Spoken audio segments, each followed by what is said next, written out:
Assalamualaikum warahmatullahi wabarakatuh. Perkenalkan, kami dari kelompok 11 akuntansi sektor publik yang beranggotakan saya Nurul Jain dan rekan saya Muhammad Gaddafi.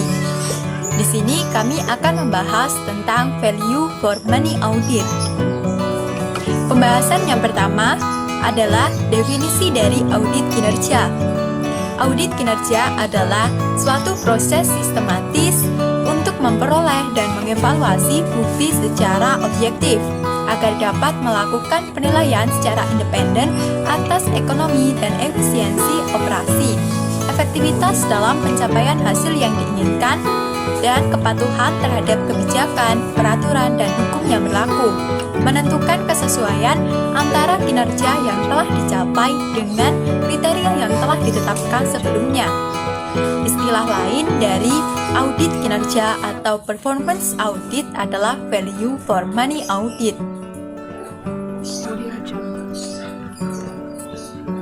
Berikutnya, karakteristik value for money audit.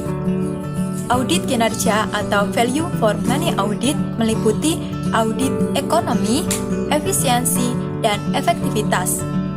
Audit ekonomi dan efisiensi disebut dengan audit manajemen, sedangkan untuk audit efektivitas disebut dengan audit program. Selanjutnya, tujuan dari value for money audit dan perbedaan value for money audit dengan konvensional audit.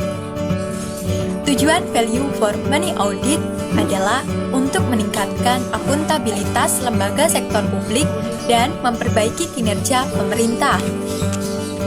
Salah satu hal yang membedakan value for money audit dengan konvensional audit adalah dalam hal laporan keuangan.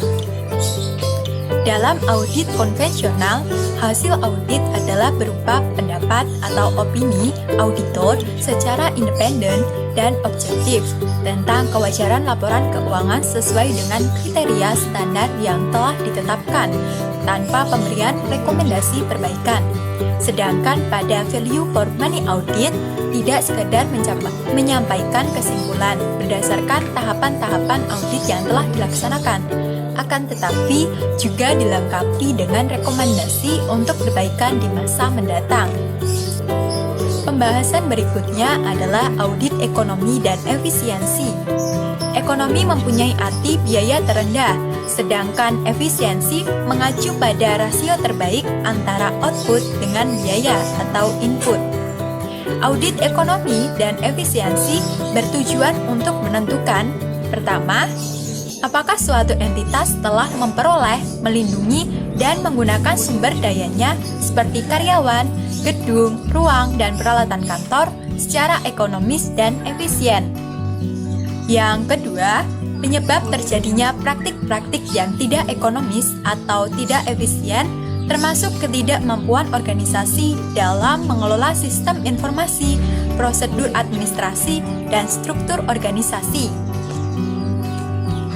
Untuk dapat mengetahui apakah organisasi telah menghasilkan output yang optimal dengan sumber daya yang dimilikinya, auditor dapat membandingkan output yang telah dicapai pada periode yang bersangkutan dengan yang pertama, standar yang telah ditetapkan sebelumnya, yang kedua, kinerja tahun-tahun sebelumnya, dan yang terakhir, unit lain pada organisasi yang sama atau pada organisasi yang berbeda. Prosedur untuk melakukan audit ekonomi dan efisiensi sama dengan jenis audit yang lainnya. Secara umum, tahapan-tahapan audit yang dilakukan meliputi: pertama, perencanaan audit. Kedua, mereview sistem akuntansi dan pengendalian intern. Yang ketiga, menguji sistem akuntansi dan pengendalian intern. Yang keempat, melaksanakan audit. Dan yang terakhir, menyampaikan laporan. Pembahasan berikutnya adalah audit efektivitas. Efektivitas berkaitan dengan pencapaian tujuan. Audit efektivitas atau audit program bertujuan untuk menentukan: pertama, tingkat pencapaian hasil atau manfaat yang diinginkan. Yang kedua, kesesuaian hasil dengan tujuan yang ditetapkan sebelumnya. Dan yang terakhir, apakah entitas yang diaudit telah mempertimbangkan alternatif lain yang memberikan hasil yang sama dengan biaya yang paling rendah? Untuk pembahasan lebih lanjut akan dilanjutkan oleh rekan saya yaitu Muhammad Gaddafi. Langsung saja untuk melanjutkan presentasi dari Nurul. Yang pertama ada efektivitas berkenaan dengan dampak suatu output bagi pengguna jasa. Untuk mengukur efektivitas suatu kegiatan harus didasarkan pada kriteria yang telah ditetapkan atau disetujui sebelumnya.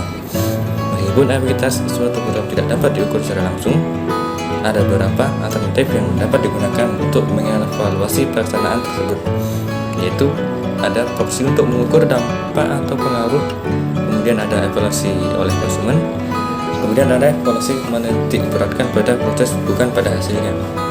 Lanjut, value for money audit secara umum punya 3 kategori, yaitu ada by product VFM work, kemudian ada enrichment review, dan yang terakhir ada performance review.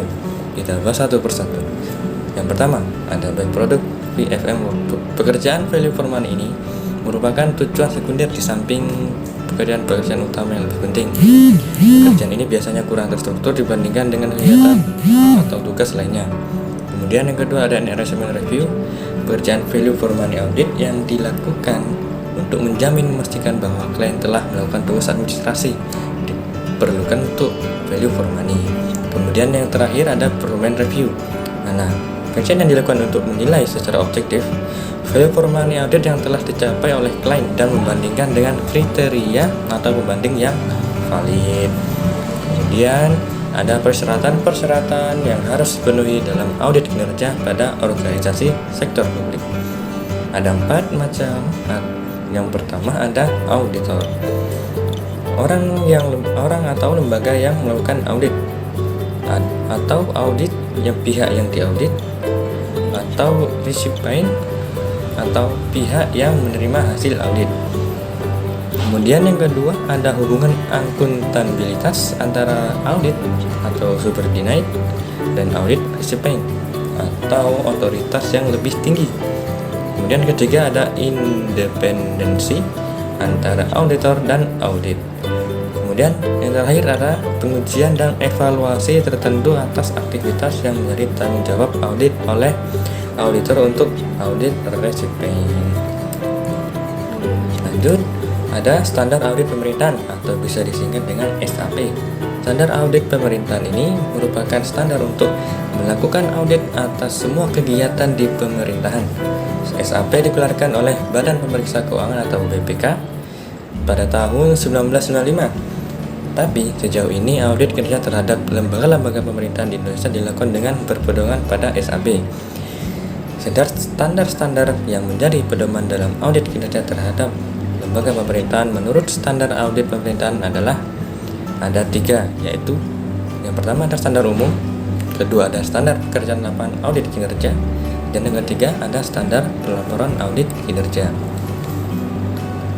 Standar-standar yang melakukan pedoman dalam audit kerja terhadap SAP ini, yang pertama standar umum ini memiliki staf yang ditugasi untuk melaksanakan audit harus secara kolektif, memiliki kecakapan profesional yang memadai untuk tugas yang disyaratkan. Kemudian ada dalam semua hal yang berkaitan dengan pekerjaan audit harus independen, bebas dari gangguan independensi dalam pelaksanaan audit dan penyusunan laporannya. Auditor wajib menggunakan kemahiran profesionalnya secara cermat dan seksama. Kemudian setiap organisasi atau lembaga audit yang melaksanakan audit yang berdasarkan SAP ini harus memiliki sistem pengendalian intern yang memadai dan sistem pengendalian yang mutu. Dalam hal tersebut harus direview oleh pihak yang lain atau yang kompeten dalam bidang tersebut. Kemudian kedua ada standar pekerjaan lapangan audit kinerja. Di sini terdiri dari 3 hal atau ada 4 lebih, yang mana ada perencanaan, ada supervisi, kemudian ada kepatuhan terhadap peraturan perundang-undangan, dan ada pengendalian manajemen. Kemudian standar pelaporan audit kinerja yang ketiga terdiri dari 5 hal kinerja, yaitu ada bentuk, ada ketetapan waktu, ada isi laporan, penyajian laporan, dan distribusi laporan. Lanjut, di sini kita akan membahas permasalahan audit kinerja di SAP atau Lembaga Pemerintahan Indonesia. Kelemahan-kelemahan dalam melakukan audit pemerintahan di Indonesia meliputi yang pertama, tidak tersedianya indikator kinerja atau performance indicator yang memadai sebagai dasar untuk mengukur kinerja pemerintah daerah.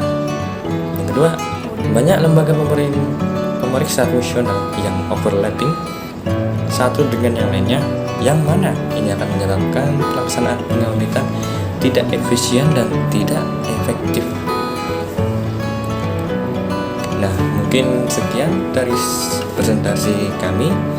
Jika ada salah atau tutur kata yang tidak berkenan, mohon dimaafkan. Demikian, wassalamualaikum warahmatullahi wabarakatuh.